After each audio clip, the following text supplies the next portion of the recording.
Yes, the word we believe. Yeah. Mhm. I know. Yeah. And it's gonna have to be a lot of personalities. Huh? I don't know yet. I just sent them a text this morning. So I think it's- I'm one of those background people. I said, just know that it's not that I don't care. I'm thinking background, right? I'm here if you need me to talk or do anything. You guys, we're live then. Oh, okay. Thank you. Business. All right. The Mac. Good morning, everyone. It is Thursday. It's Thursday. Okay. Thursday, June 12th. Look, my days blend together. 2025. The time is 10:18 a.m. and we are calling the meeting of the IDA, Mount Vernon Industrial Development Agency, into order. Can you please call the roll? Good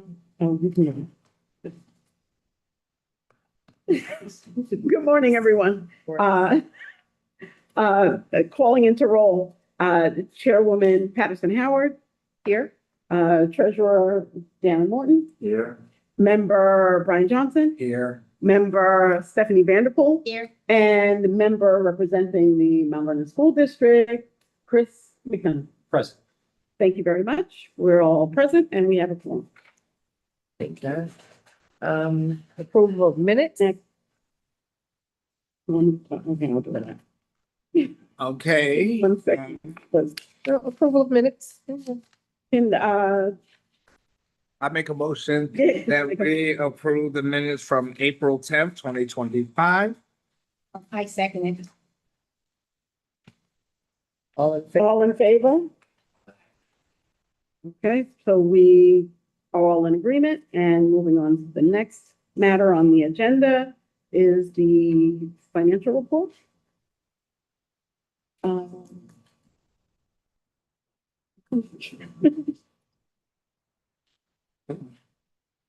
That's the financials as of the, honestly, the 30th of April.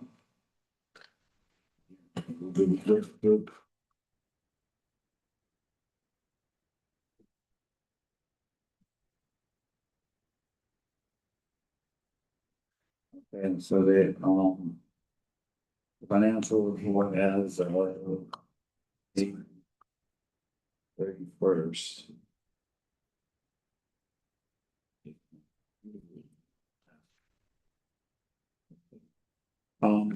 And we weren't here in April either, so let's look at both of them.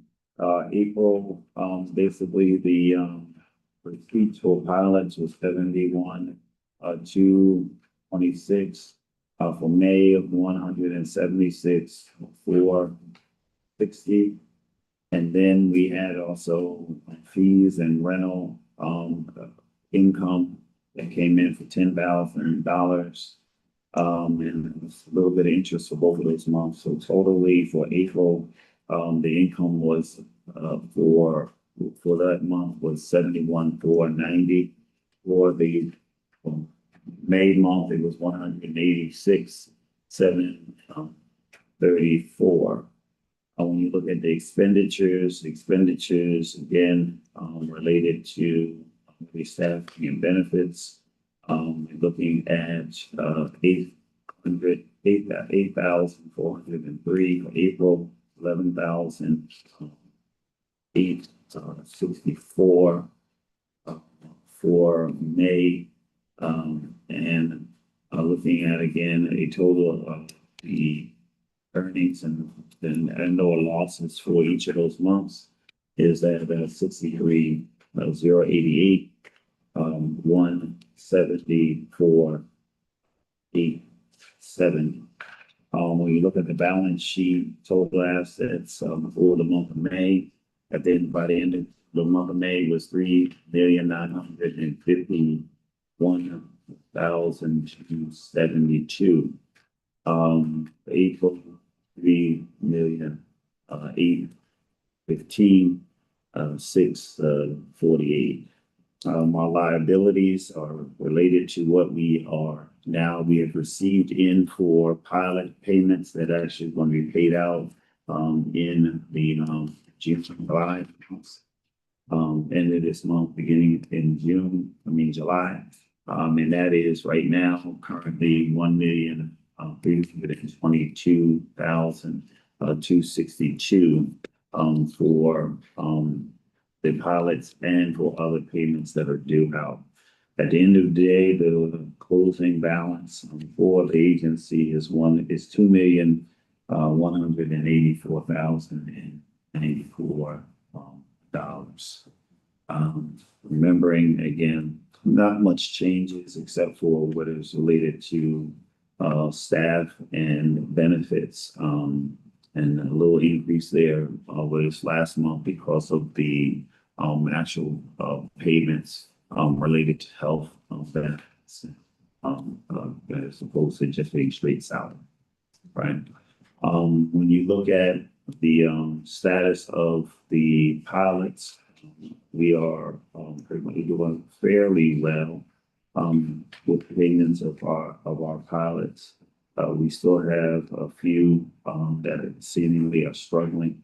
You'll probably hear more, I guess, on the from council about what has to happen with one of our actual pilot holders whom we've made an agreement with that seems to be defaulting on that agreement. And so Darius has made a note that we may very well have to go into litigation around that issue with them. So, but other than that, we've been doing pretty well. I mean, actually been excellent in the sense of collecting our pilots and then getting those payments out. So that's the financial. Thank you. Business development report.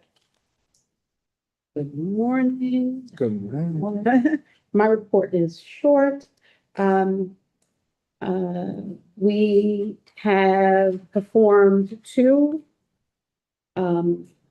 ribbon cuttings in the last 2 weeks. One was Pearl's Pediatric Dentistry, located on West Broad Street, in the ground level of 42 Broad Street building. The actual address is 26 West Broad Street, with Dr. Melissa being the pediatric dentist. So we're encouraging everyone to bring their children to get their smiles enhanced.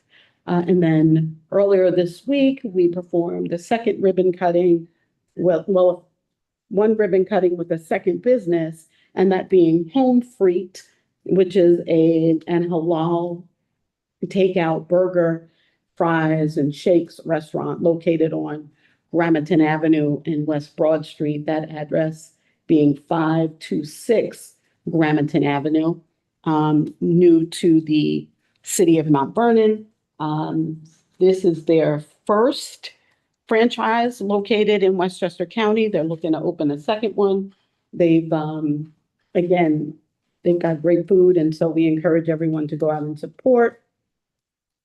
We've been continuing with the Protected Places program, which is the combined partnership with Motorola Solutions, with the police department and business development, for a streaming device to attach to existing cameras within business district, with certain businesses under the ordinance issued by the city council back in August of 2024, which requires that there are exterior cameras.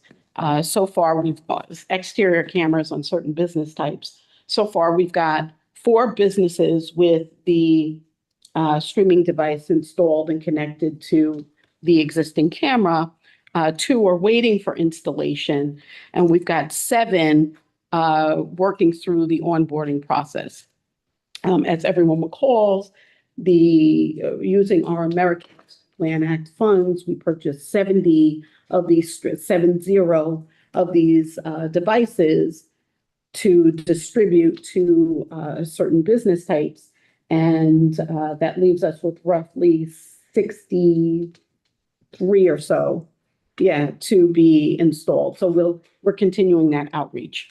Mayor, it looked like you had a question before I moved. No, because I think you said you had 4 installed, 2 waiting to be installed, and was it another 7 that were going through the process? Going through the onboarding process, which includes registering their business, but also assessing their current cameras for compatibility with the Motorola Safety Hub device, or helping the business owner identify a camera that is compatible with the Safety Hub device. So there are 7 businesses in the various stages of onboarding.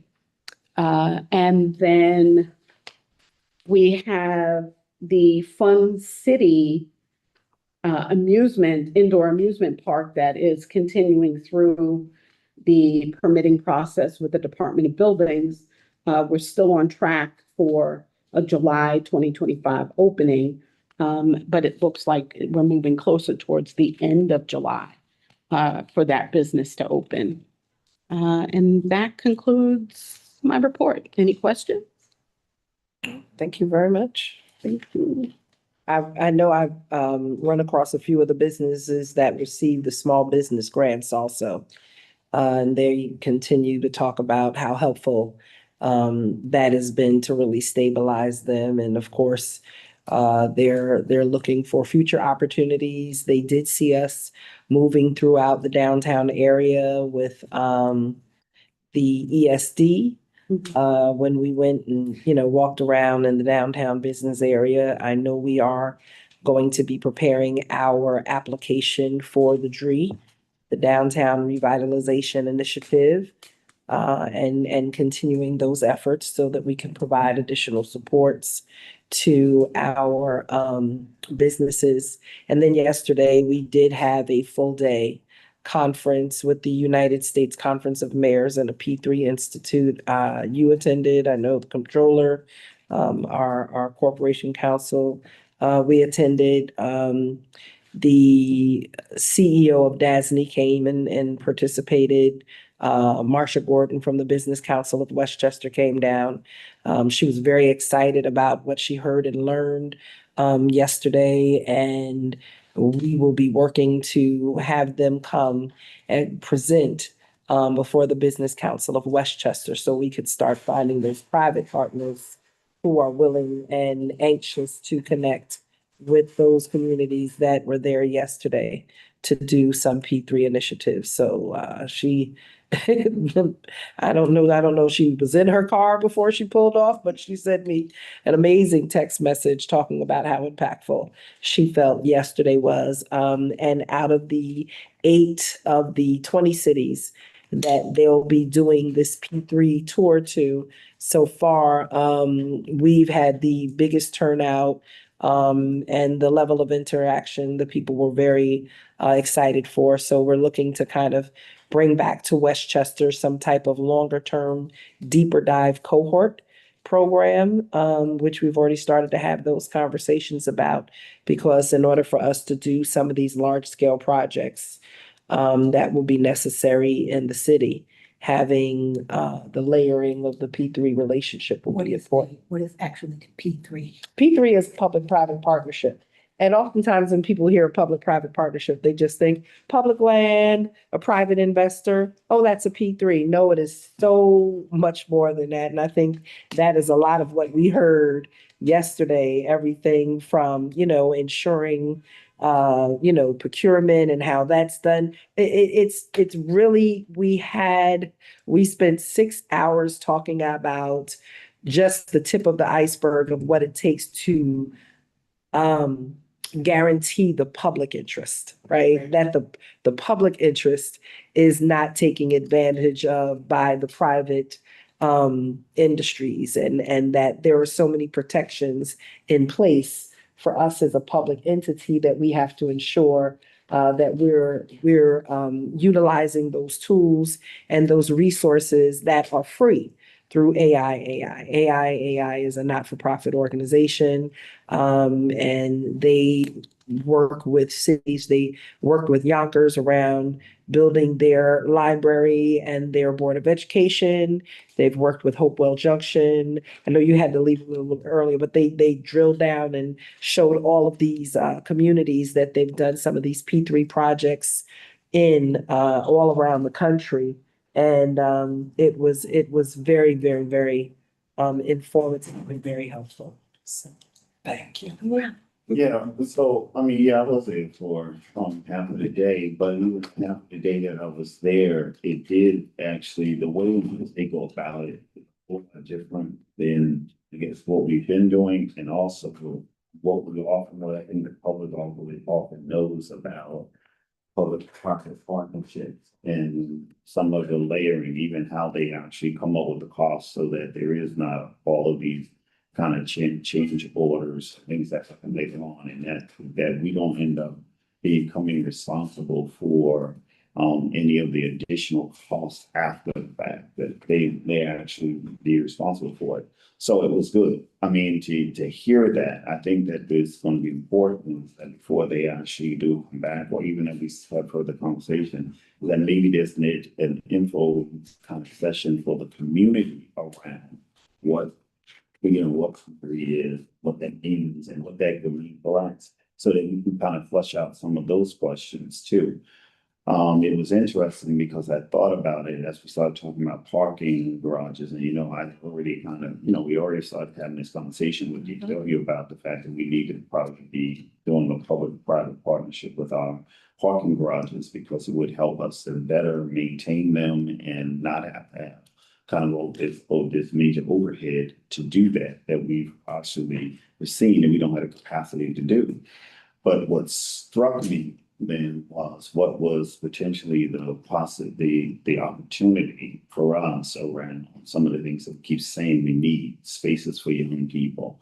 How do we expand our community centers? How do we do that? But then even with the school district, and the fact that the school district now has these facilities now that have come offline, and what do you do with it? And what could potentially even be an opportunity for them in that? Because, we're, while we're separate in the operation, it's still kind of governmental and or municipal kind of operation. So it seems like there was some opportunities there. A lot of opportunities For us to be able to get some more, and a lot of the focus is about infrastructure, right? Which we know that, in all places here, the library, the school district, we all have these infrastructure issues in which we've not been able to kind of really tackle without tacking it on to taxpayer, having to put the complete bill for it.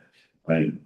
And, some of those kind of tax credits and things that we talked about yesterday were really intriguing. I guess the greatest thing that I heard was that Dasney was now moving into this place where we can actually draw down money and not have to pay out stuff right up front and then have to get reimbursed for it. Because that has been the challenge with us from a standpoint of cash flow. How do you kind of now pull this cash from someplace that we don't have it when the city has not been in this place, which I'm trying to move us to, right? Where we have a capital budget and we have a operating budget, right? Because without a capital budget and an operating budget, we're basically taking everything from operating and it's causing the profit. But, having that option of not having to kind of dish out the money and then wait for the bureaucracy of the state to get this money back, 30, 60, 90, 120. probably most intriguing thing for me. So, I mean, but that's why it's important. Learning these things, developing these relationships doesn't happen from our desk or this building. And it doesn't happen always by staying in Mount Vernon or even in Westchester, right? And so, serving on the P3 community and on the committee with the U.S. Conference of Mayors is what brought them to Westchester. There are only 4 or 5 communities in Westchester that really are even kind of eligible to be a part of the U.S. Conference of Mayors because of our sizes. And so, we brought this resource to the county. Part of the conversations we also had was about some of the regional needs, especially when it comes to water infrastructure, right? Because those things cross over boundaries and borders. And when when we're talking about these P3 projects, we're not talking about $1 million paving job, right? That's something we can do on our own. You're talking about tens and hundreds of millions of dollars in projects. That's what's going to take for the school district to bring their buildings into compliance. That's what's going to take for the city to bring our buildings into a place. That's where it's going to take for our water infrastructure, our parks and our playgrounds, and so many of, our parking structures. And so excited about the conversations. Looking at the legal, the financial, the technical assistance, the design, build, financing, operations and maintenance continuum, all of those things were discussed, right? Because that's where all of our communities are. But just thank you all for attending.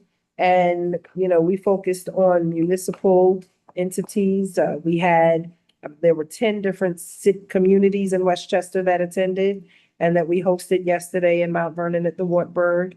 And each of them left going, oh my goodness, we need more of this. Please continue to coordinate this. And now, and schools are a part of that, right? So we started with the municipalities, but they spoke yesterday about how they also are working with schools. So we will expand it to the school partnerships all throughout the county as well, because it's one tax base. So got to make sure we're doing what we can. But thank you. That's some of our business work that we've done. So next on the agenda, resolutions, authorizing payments of invoices.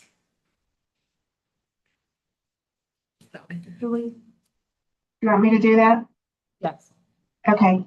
So the resolution for payment of invoices, there are four. The first is the City of Mount Vernon Board of Water Supply. That's for the May and June healthcare premium. Harris Beach, Martha Kalina, $3,901.02 for April and May legal services and disbursements. Item number 3 is payment to RBT CPAs, the amount of $21,100 for completion of the fiscal audit for the year ending December 31, 2024. And then lastly is a payment to Stores Associates for $5,682.50. That was for the cost benefit analysis update for the Q West project. That particular invoice for the $5,600 is reimbursable to the agency from Q West, and that'll occur at the transaction closing later this month. And that's it.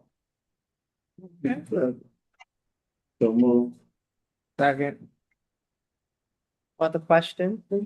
So one question, just, and you and I talked about this just as it pertains to the kind of the legal fees and some of the stuff that we have, some of the administrative actions. So we need to begin to, explore how we shift some of the administrative things, I guess, away from kind of the legal counsel. From the standpoint of just cost effectiveness, so just would make sense. For that, I mean, there's certain things that, of course, I think, of course, needs to be underneath that umbrella, but other things that we need to try to figure out, how do we shift it over. I mean, and especially now that the IDA is operating entity, we have our authorities back. And as we, as a city, are moving deeper into economic development, our kind of first end run was around infrastructure. Now we're ready to go above the ground and bringing business, not just business development, industrial businesses, a lot. And so we need to expand the bandwidth of the team and making sure that we're also tasking Ms. Mack. Right now, she's Director of Business Development, and are we going to move to Director of the IDA? Are we going to bring in clerical staff? What is that going to look like?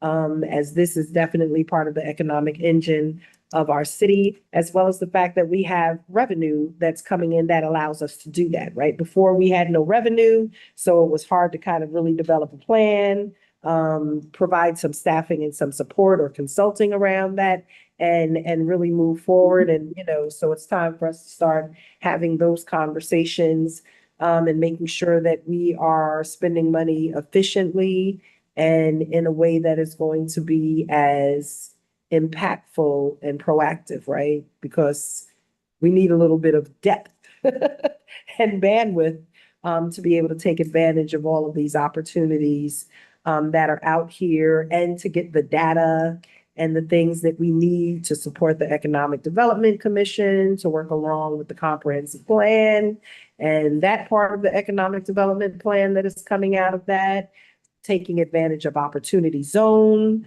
applications that will be coming out. We need to have in place the staffing that will allow us to do that. And while we love our legal partners, it costs so much more to do it as opposed to through staff. And, when we didn't have money and we needed more legal advice, then that was the way to go. Now we need more staffing support, and the legal advice to fall, where it needs to fall. So those are conversations that I think we definitely need to have, to look at the job description. I know one was created, that was done a while ago, but now in light of, again, the comprehensive plan, the Economic Development Commission, opportunity zones, P3s, all of these things that we're talking about, we need to go back and look at that, revise, adopt, and look at also clerical support, because business registration,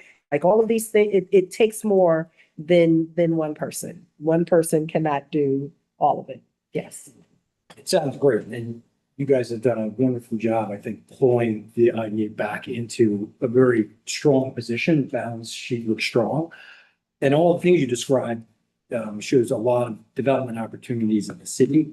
What about working on like a 5-year financial pro forma for the IDA? Because your balance sheet looks good. You're going to start deploying that cash, but then you have to have new projects coming in. So putting together some pro formas around these different things for a 5-year plan, now you have goals out there, that targets that you can execute against. That might be helpful so that you don't run into a situation where you start deploying cash, but then you don't have the projects coming online, and then you start spending that cash down, and then you have to cut, you know what I mean? So it might be the time to do that. I mean, you wouldn't have been able to do it a year ago, but now, just listening to you, you might be able to put 5-year pro forma together, budget pro forma for the IDA. We might need someone to help you do, like an economist to come and help, but Right. you got the money to do it, so that's great. Yeah, no, absolutely. I think you're spot on. I think that what we need to do is to start to project forward, start to forecast forward. And I think that you've got the elements that are coming together between what's happening again with the economic development mission, what's happening with the comprehensive plan, right? I think all of these things help to now be able for us to be able to Just a little bit louder. I want to I'm be sorry, sure. for us to be able to design and nurture, and nurture what it is that we want to do, how we want to see our city go. One of the things, right, that I've been talking about, we talk about economic development. I think I've been saying it throughout the years now, right? We have to drive business into the city that helps to alleviate that Tax but I think I counted now as like a 59%. Yeah. Go back, don't quote me, but I go back and look at it. But I think like 59% of our actual budget is basically covered by property tax, which is a little different than municipalities around us, where they range somewhere between either 46% to 51%. We're on that high end. Right. We have to shrink that Absolutely. and grow the other revenues that come in without necessarily it being increase of the fee amount to the very same tax. That's fair. Right. So it's a balancing act that happens. But if we can use the IDA from a very business economic driver perspective, it will help in our years, the years going forward. Listen, 3.5 years, I've learned a lot. Oh, yeah. I think we all have, and you hear people they say, oh, Mount Vernon hasn't done anything around economic development, or this administration hasn't done anything around economic development. It's really interesting because we're invited oftentimes to sit on panels on real estate and development and what's happening and where to invest in Mount Vernon. And everyone else from the outside is saying something totally different. They're saying you fixed your infrastructure, right? You dealt with your infrastructure. When we were trying to recruit businesses in the area around COVID and right after COVID, everyone said, we can't come. I mean, we had businesses who couldn't flush their toilets. We had businesses whose basements were flooded with feces and sewer discharge, right? And so we had to address that. We had businesses who complained about the bridges. We had businesses that complained about the streets. Our bridges over the First Street cut are open, right? We are working on a build and design plan right now for Third Street and Fulton Avenue. Those are the only bridges that are closed in the city. We've paved almost 40% of our roads, right? Some major corridors, some secondary and some tertiary corridors, and we have a plan to continue to do that work. Our gas lines are being expanded, right? There was a moratorium with Con Ed on gas and new gas customers. That has been lifted, and we are working with Con Ed, and we meet with Con Ed every single Thursday. And every road that Con Ed tears up for their gas expansion is paved fully from curb to curb and corner to corner once the work is completed, right? Not the week that they close it, because they might be doing some other work. And so with our infrastructure really, really moving in the right place, and people looking to Mount Vernon to figure out how we've been able to do so much with so little, right? Because a lot of it was paid for by other people and things we were able to get grants for and awards for. Now businesses are saying, your comprehensive plan is being done. You're moving forward with making, zoning and all of these things easier. We're ready to come in, right? And so that is why we have to have in place a team that can get the data, that can meet with the businesses, that can go out and look at some of the conferences that are happening and the marketplaces where businesses are coming and saying they want to come into this region and have those conversations. We have to be active as other communities are active. So I'm excited about this time. This is a good season. And I think we're moving in the right direction.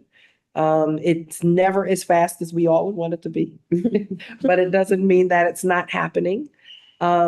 Literally, we've just been invited to the One Water Summit, and be going to the One Water Summit for free, not on the city dime, to present and talk about Mount Vernon's water infrastructure and what we've been able to do to turn it around. The National League of Cities highlighted Mount Vernon, our little city, nationally doing Infrastructure Week to talk about what we've done around, not only infrastructure, but the bridges, the roads, and the curb cuts and things of that nature, and the things that we'll continue to do. So we're moving in the right direction. And this is the time to really pull all of the economic development pieces together. And so we're excited. I have a question, and it might not even be germane to this. And I think it may be a little bit personal, right? Only because I started in my government career as a recreation commissioner. What can we do, if anything, from either IDA business economic perspective with the Hutch field area, right?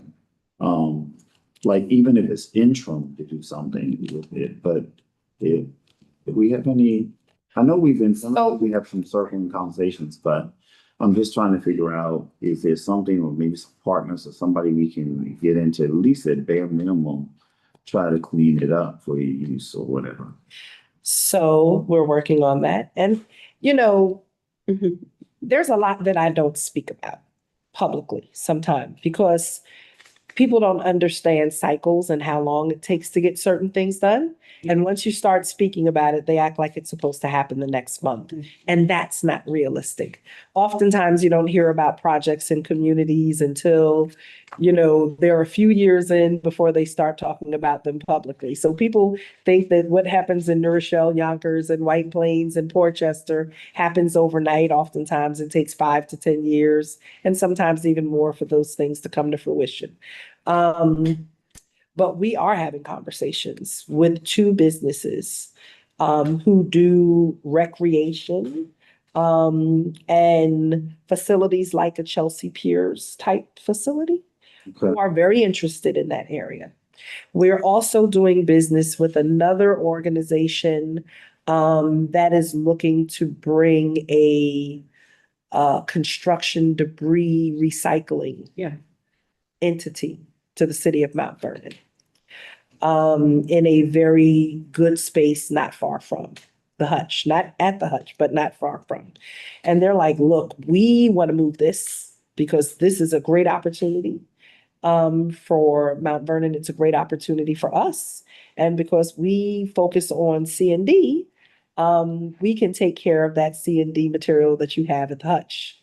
That will be part of our community benefit. They're not looking for a pilot. They're, a for-profit entity. And so those are some of the conversations that we are having with them. And we had a big conversation probably with IDA planning and building department and DPW with that entity who is already working with the owner of the property that they're looking to open up a C&D recycling, closed loop C&D recycling business here in Mount Vernon that is very strongly supported by the state DEC, right? How can we look at moving some of our areas that have been very industrial and brown to green? How can we utilize our waterways to attract business? We're not a waterfront. We don't have a waterfront like the river towns, or Yonkers, but we do have some things that can bring different types of industry. And how can we move some of those industrial areas that have been kind of very not good for our carbon footprint into something different? So really. and I'm sorry if I'm sounding like I'm being cryptic, but sometimes you just, and I'm gonna say it, in our community, there's certain things that you can't put out there until it's secure. Because people will try and kill it to say it's not gonna happen. Yeah, I believe I've never seen people I think- do the destruction of their community like some of our people. Never in my life. You think about, so it's very interesting. So you think about this right here, well, we don't have a river kind of front, waterfront kind of area, but the river itself is not really all that bad. That's over there. The reason why I say that is because we know several months ago I went to Israel, right? The river Jordan ain't much different. The river Jordan ain't much different than exactly what we have over there at Hutch, Really? right? You can technically, if you want to, you could swim from one side to the other. Right, but it still is a destination, right? It's still a place for people. So the thing is, and I used to say this often when I was in recreation, is like we need to create kind of experiences and destinations for people to come. Because if you create destinations for people to come, then you can monetize that, as you come forward. And one of the reasons we've been holding off on this whole renewal of this sports Underdome kind of contract, because we got to envision what it means for the area. And what I don't want us to do is to do what was done to me. I come in as recreation commissioner and come to find out a month later that there's been a contract signed for like 15 years on something that I had no input, right? Right. I want to do that to somebody now, and we don't envision what we really want to have kind of down there. So as We've recently shot down a request and a proposal. They were very excited. This can be great for you. This can be great for you. We'll go into contract for 5 years for a recycling plant down there. No, thank you. No, that will benefit you. It will not benefit us. It doesn't benefit us. Right. So that is what we've been thinking about is, that good live, work, play, experience model an economic engine, that area down there, those gateways, Memorial Field, Hutchinson Field, that should be an experience anchor here in our city that drives people, both of them are right off the Hutch. It's easily accessible, we get more and more inquiries about it. It's a great opportunity. So we are having those conversations, and we'll be bringing more information to the forefront as it develops. Thank you. Thank you. Okay, old business urbanomics proposal. Yeah, so we had talked about it several months ago. We then asked to go back to the urbanomics to ask them about some additional kind of services that the mayor actually had asked for. Their response to that was that basically some of the information, I think that the mayor was asking for would also be a part of what they already were doing. And that in some other aspects, it was a little harder to do, imagine, to really get their arms around the information related to New York City and people migrating here, or, in that. I was prepared to come back to you all and make sure that we're okay with moving forward. Dr. McDonough actually brought up a concern I think we should talk about and decide on if we're okay to kind of still move forward or not. That they also did do some work, I think, on the pilot or something related to the pilot on the Atlantic Development Project. That was it was, Chris, right? Yeah. Yeah, that they had also been done some work. I'm not sure I know exactly what the scope of that is. It sounds like they help with the application. I'm not as concerned as I was initially. Initially, I thought, because I was thinking about the impact that has had on the school district. But I don't think that they were working, doing a proposal like this for Atlantic. I think they might have been helping prepare the application for assistance, but they didn't do any analytics. And in addition, we're going to be able to review everything that they're doing. Right. So of course, my concern was that they were going to have a bias. Right. But I'm not so worried about that. I think there's value in having this work done. I do. If I'm not mistaken, I remember when myself and the controller met with them. She did mention that, and I asked her, do she know which project she worked on? And she said, no, they would have to research it and get back to Yeah, me. it's in here. They have it, it's page 28. I don't think I didn't have concerns with that. Yeah, I will say that I think she did initially kind of disclose that there had been some Yes. in Mount Vernon. Yeah, 2 or 3 grams, it's a report. Yes. The Blue Rio. So that one, has the problem is there's a gap right now between what the pilot is paying versus what it costs the district to educate the kids coming from that building. So that's what we need to watch out for going forward. But after reviewing their work, I think their methodology makes sense, and we're going to be able to vet it every step of the way. One thing I noted is that they do, unlike Miss Stores, and to some extent, this would alleviate the need for Miss Stores to do work on the multiplier. Miss Stores kind of rejected the Rutgers study. These guys don't reject the Rutgers study. So I think that's probably good, because I think Rutgers is probably more in alignment with the types of numbers that we're seeing from these buildings. And this is assuming projects like this will occur again in the future. I don't know what's, as you said, Madam Mayor, that you don't even know what projects are coming forward. Well, there are for the record, because I don't know if we could be more transparent than broadcasting these, right? People make up their own reality, right? There's more fiction in this city oftentimes than there is fact, and that spreads quicker than the actual facts. This body, the IDA, has no applications in front of it. Not one. Not one application in front of it. Yet, based on the gospel of social media that people seem to follow, or the Mount Vernon Voice or the Watchdog and Faceless blogs, that no one publicly wants to take credit for, that I don't feel are accurate at all, and just kind of stoke fear. Right.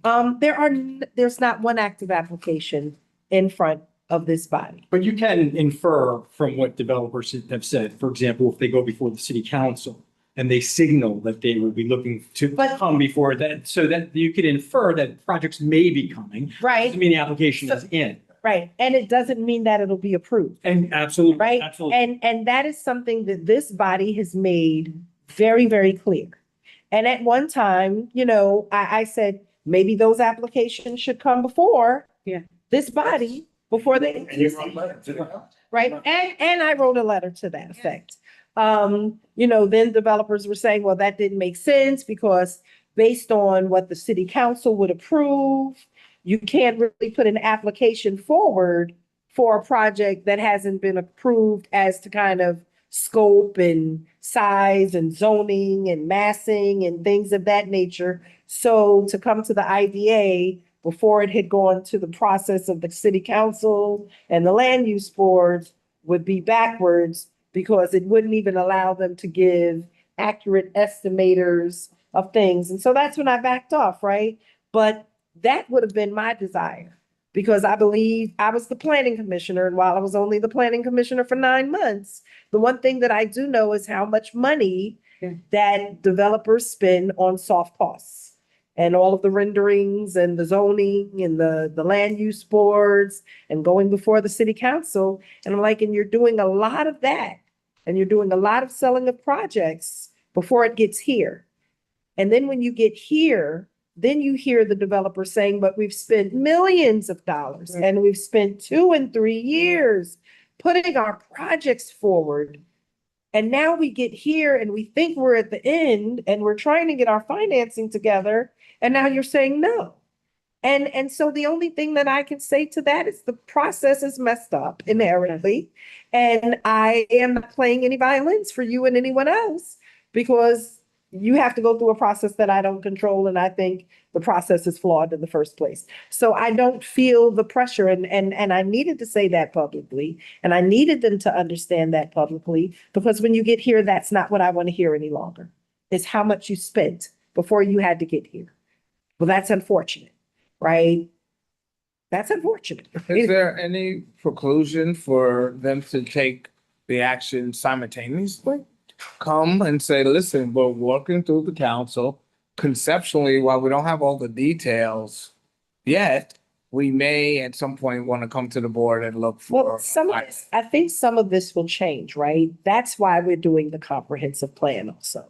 The comprehensive plan is being done so that the council does not have to serve as the lead agency oftentimes on these projects, because we would have done rezoning.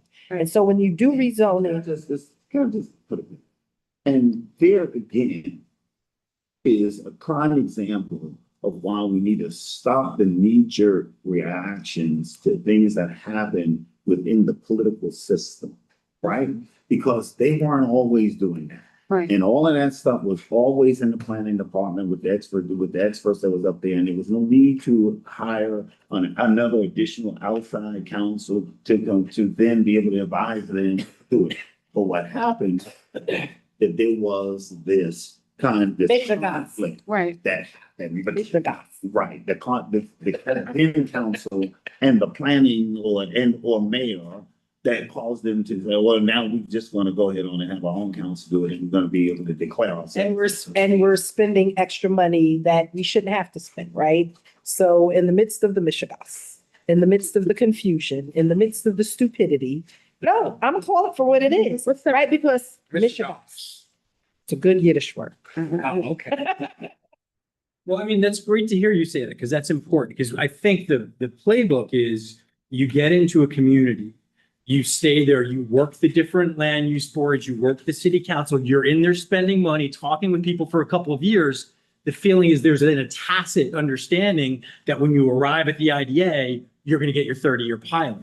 And so it's important, but you can see this is human nature. When you spend enough time, it softens people up to that position. Right. So to hear you say that you're not playing any violins for them and you do this at your own risk because it has to fit in with where we want to take this organization, that's important. So I need you to go back to my 2016 swearing in video when I became the planning commissioner, right? Because there's a record. People want to talk about a record. There's a record. And when I became the planning commissioner in 2016, I talked about Mount Vernon getting her self-esteem, that we as a city lost a little bit of weight. And no longer were you going to treat us like the little girl on Friday night after the football game under the bleachers. And you were going to come in here and tell us how backwards and bad we were and that no one wanted to be here. And that's why you could just bring these bad deals to us and we had to accept them because we had no self-esteem. I said that very clearly. And the same people who continued to come to my desk, and that was one of the problems. When they came to me in the planning board and in the planning department as the commissioner and kept saying, well, you know, we've come here before and you're just going to have to accept this project. And I said, no, I don't have to accept your project. And it's not good for Mount Vernon. And you want everything from us, but in other places you want to do different things. We know you have better. You want to give us the B-roll and we're not accepting it.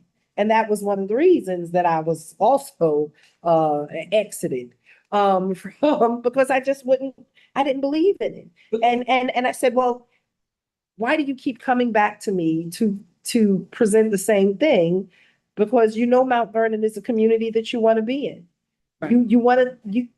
And that's what we have to as a people, because of some of the inner conflict, because of some of the politics, because people feel that they can pick people off for a shekel of silver. Huh? Right? Because people feel like they can pick people off in this community for a shekel of silver and cause confusion and division that they can get their way in. And that is just not accurate. And it has not been accurate as I've sat in this seat. I cannot talk about what happened before me. And I cannot take and I will not take blame for what happened before me. But since I've sat in this seat, I've been very, very, very clear. Very clear, right? One of the first things that this IDA did, even though we did not have authorities, is we rewrote our bylaws, we rewrote our rules. The next thing we did, even though it wasn't perfect, it's like continuous quality improvement. It's like Six Sigma. You know, you continuously change things and make them better. We did our first iteration of our UTEP, and our UTEP, the very things that you talked about that were a problem with Atlantic, that the numbers weren't right, that the multipliers weren't right. I've heard all of those things if you said. And so even if the multipliers sometimes might feel a little off, we fixed it to an extent, saying that for each child that you go above your number, you have to pay 25,000. And so whether the multiplier is 1.8, 1.7, 1.6, boom, guess what? You're going to have to pay. So make sure that you, whatever the multiplier is that we use and you accept and we settle on, you better live close to it. Because if you move outside of it, you're going to get hit, right? So now we know we're going through yet another iteration where in the near future, we will be adjusting our UTEP again. After we do this urbanomic study, we've moved continuously to rectify some of the challenges of old. We have not defended them. We have not made excuses for them. We've been very clear in recognizing what some of those challenges were, and we've worked continuously to try to correct them. Even though a lot of focus is put on, you know, you can say, oh, this happened 25 years ago, but did it happen in the last 3 to 5? And are we putting the things in place so that going forward, it will not continue to happen, right? And those are the things that I feel that this board has been very transparent about, has been very intentional about, and has been very committed to. We have in 3 years, in 5 years, 5.5 years now, we did the we didn't have the authority, so the county worked out the deal with, what is that, Ebony Gardens at that time for their renewal. So that wasn't done through here, but we had to say yes, and that, but that was housing stock that was falling apart, that needed to be fixed, right? We talk about the education of our children, we talk about the importance of our community. All of that is also connected to our housing stock. So you have to fix it.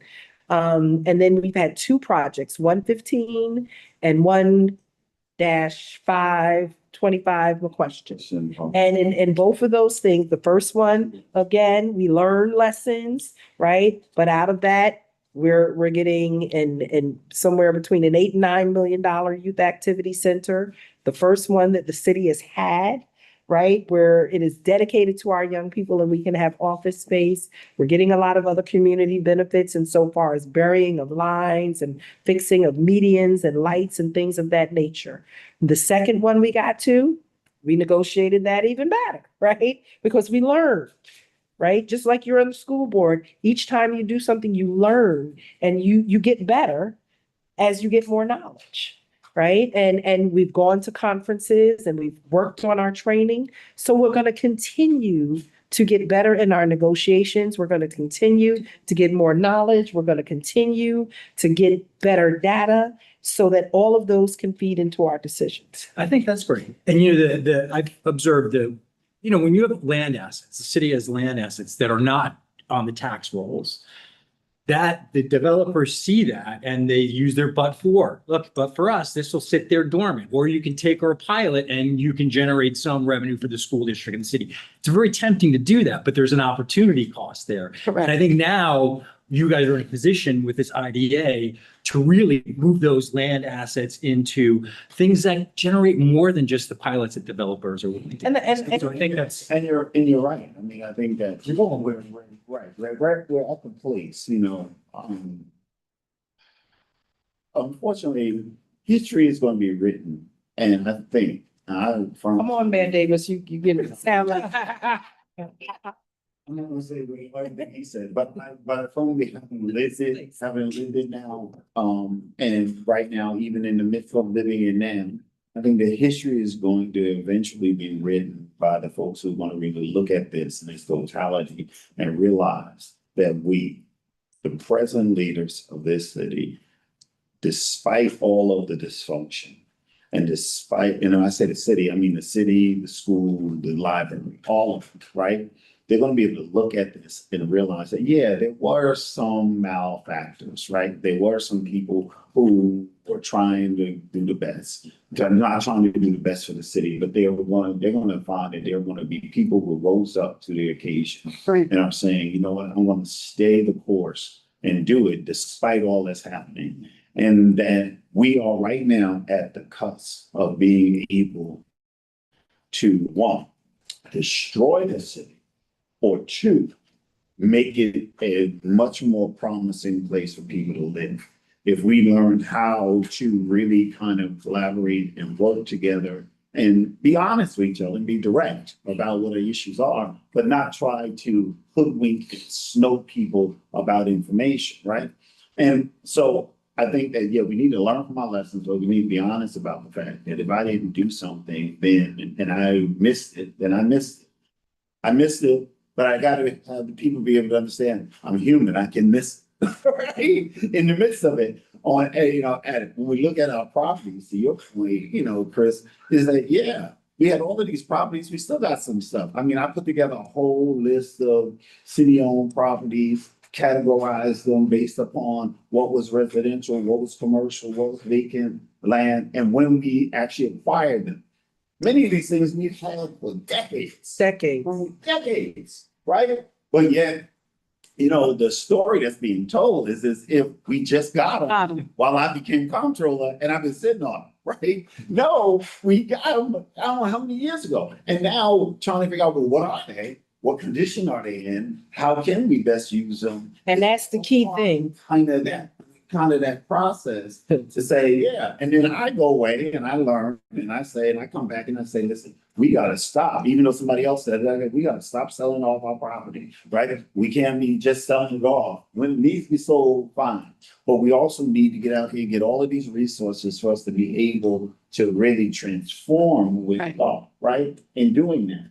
So the next phases of that is do this study, make sure we get another third party, because we know our folks don't sometimes listen to what we say. You gotta have somebody else out there to say the same thing that we say. Verified. Right? I know.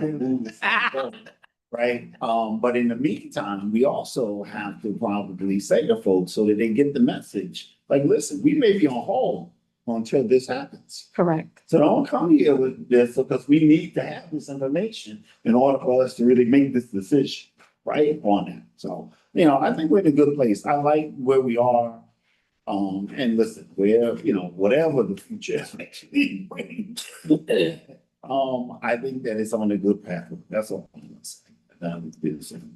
And that we do have very passionate discussions, both publicly and privately. There are no rubber stamps. We've gone from chaos and confusion to learning how to work through things like adults. That's not collusion. It's called adulting, right? And it's just very important. It's very, very important, because as we're dealing with the people on the state level, as we're dealing with the people on the county level and the federal level, all of them say the same thing. They were like, thank you for the forward movement. Thank you for being thoughtful. Everyone has challenges, but all of it doesn't have to be played out so viscerally.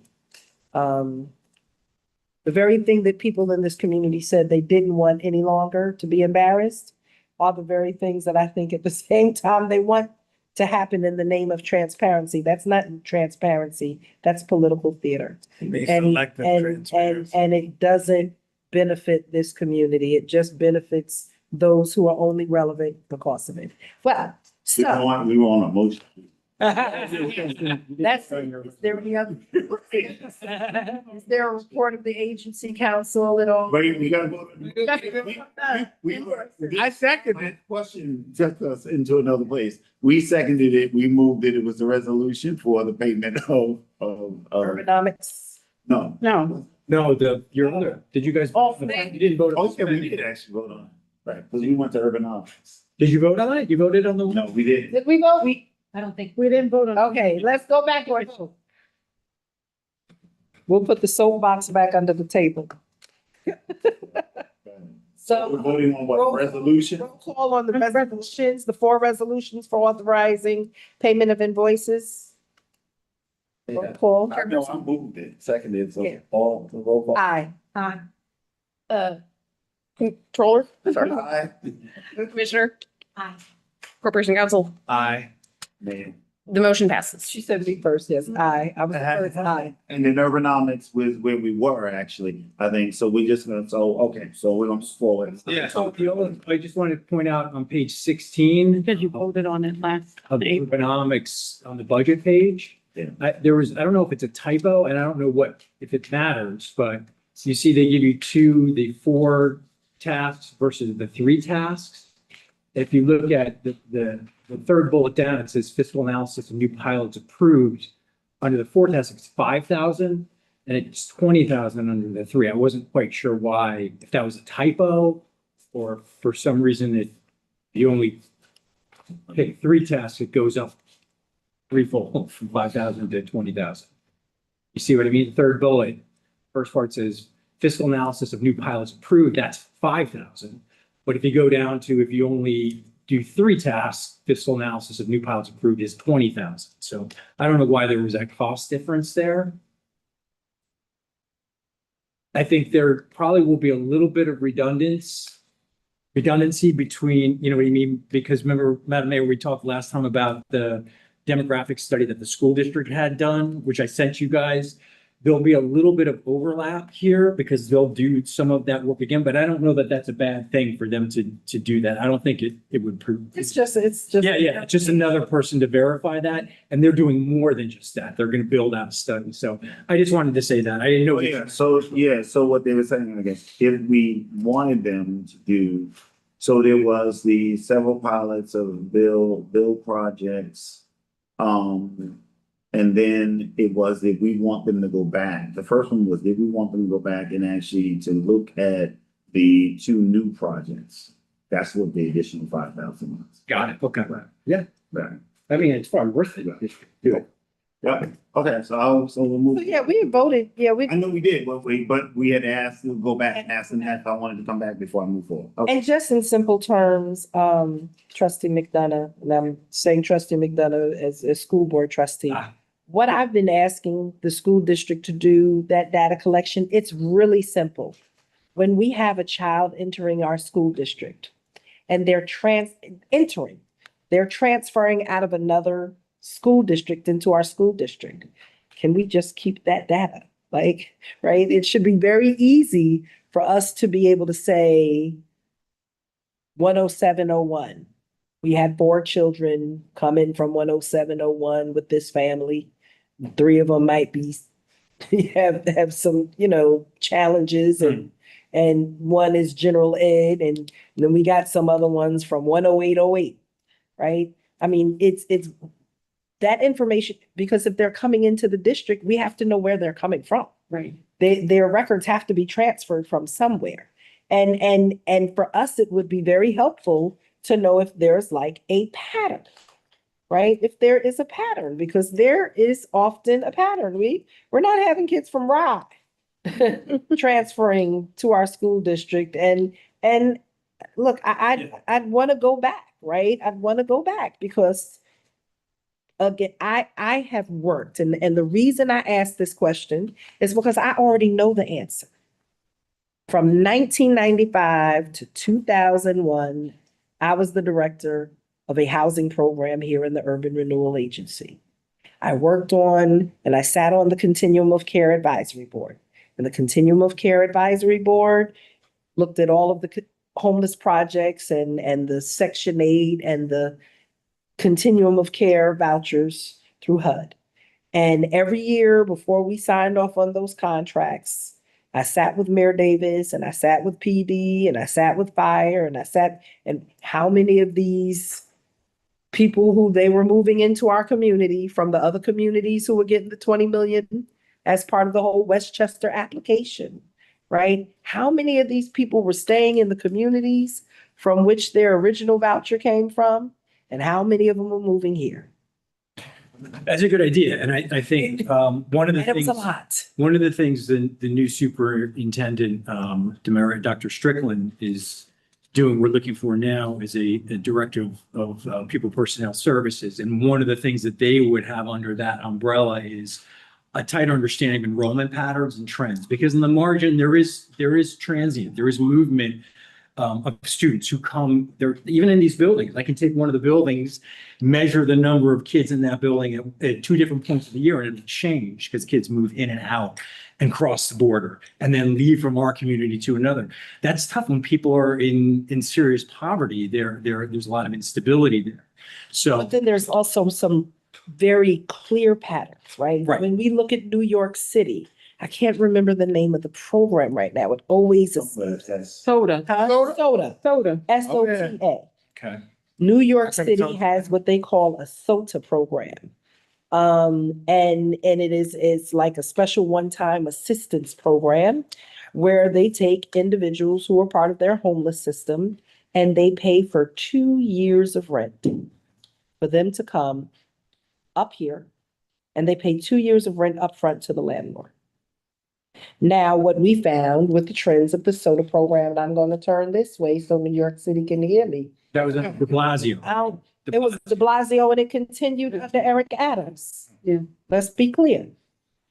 Right? That they sent these families up here, that the New York City Department of Housing Preservation and DSS